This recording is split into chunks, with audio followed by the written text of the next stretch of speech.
Patuloy po na tumataas ang presyo ng gasolina, diesel at iba pang mga produktong petrolyo sa bansa. At ramdam ito na maraming Pilipino, lalo na ang mga driver, manggagawa at pamilyang araw-araw na bumabiyahe. Subalit, ano nga ba ang binabayaran natin sa bawat patak ng litro ng mga produktong petrolyo? Ayon sa datos ng Department of Energy or DOE, hindi lamang presyo ng langis sa world market ang dahilan ng mahal na fuel. Noong taong 2019, inilabas ng DOE ang tinatawag na oil price unbundling. Isang paraan po yan para ipakita ang breakdown ng costing o gasto sa presyo ng gasolina at diesel sa bansa.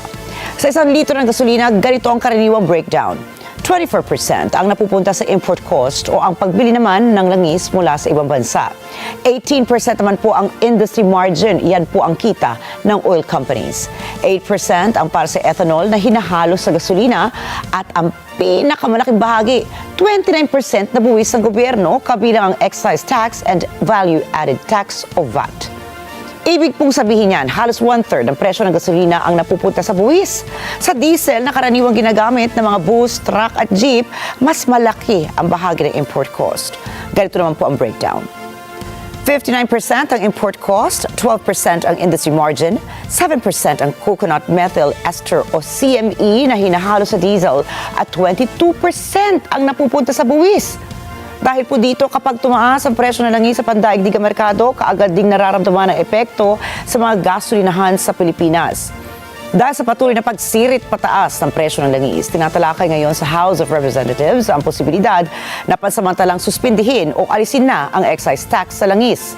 Naghain din ng panukala si Senadora Loren Legarda upang bigyan ng kapangyarihan si Pangulong Ferdinand Marcos Jr. na bawasan o ipahinto ang pagbabayad ng excise tax at VAT sa petroleum products kung patuloy na tataas ang presyo ng langis.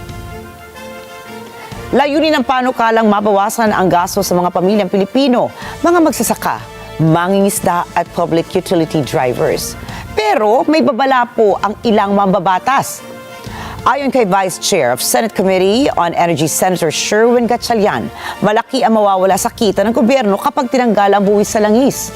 Kapag po kasi inalis ang excise tax and customs duties, bilyong-bilyong piso ang mababawas sa pondo ng pamahalaan na ginagamit sa iba't ibang programa ng gobyerno.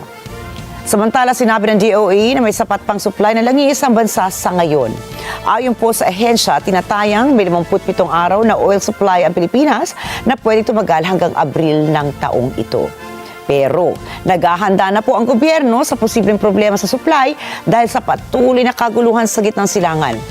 Ayon kay Secretary of Energy Sharon Garin, naghahanap na rin ang bansa ng mga alternatibong mapagkukunan ng langis kung sakaling maapektuhan ang kasalukuyang supply.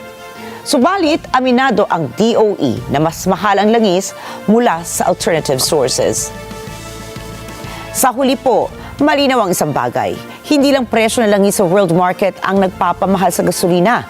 Kasama sa binabayaran ng bawat motorista ang import cost, kita ng oil companies, additives at malaking bahagi ng buwis. At malinaw din na sa bawat pagtaas ng presyo ng krudo ay hindi lamang po usapin niya ng transportasyon o ng mga motorista, kundi usapin ng pambansang ekonomiya at ang pagbigat ng buhay ng bawat Pilipino.